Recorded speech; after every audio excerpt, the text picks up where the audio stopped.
দেশি মুরগি খাওয়ার স্বাদ হওয়ার কারণ হচ্ছে আমগো বাড়ির দেশি মুরগি সকাল ছাইরা দিয়েছে, ছালাইতে আছে, বিভিন্ন উলি খাইতে আছে, পোকা খাইতে আছে, যে ছালাই ছালাই কি সুন্দর হার্ড ওয়ার্কিং কাজ করে খায়। তারপর একজনে খাইতে আছে ঘাস, ওই যে কেমনে খায়, পুরো ঘাসটা মুড়ো করে হলাইছে খাইয়ে।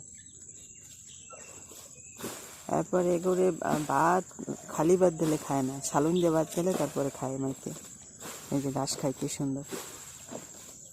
আমগো মুরগিতে বেশিরভাগ ঘাসই খায়, তারপরে যে সালাই উলি খায়, পোকা খায়। খুব হার্ড ওয়ার্কিং, সারাদিন কাজ করে এরা, কাজ করে খায়। এই জন্য দেশি মুরগা খাইতে এত স্বাদ।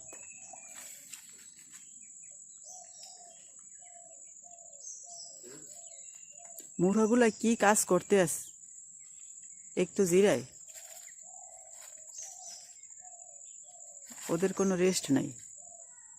পড়তে এনে কয়জন আছে? এনে 11 জন আছে, 11 জনই কাজ করে, 11 জনই যে যার মতো কাজ করে, একজনও বসে নাই। খুব সুন্দর একটা দৃশ্য, যে যার কাজ করে খায়, কেউটা কেউ দেয়ও না যে আমি বেশি পেয়েছি এই না এই খায়, কেউ করে না, যার যারটা।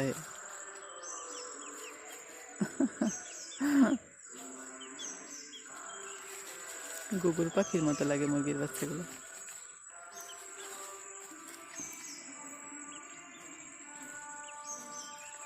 এদের নখগুলো কি ধারালো, মায়ের লাকড়ি ফেলাইতেছে কি দেবন।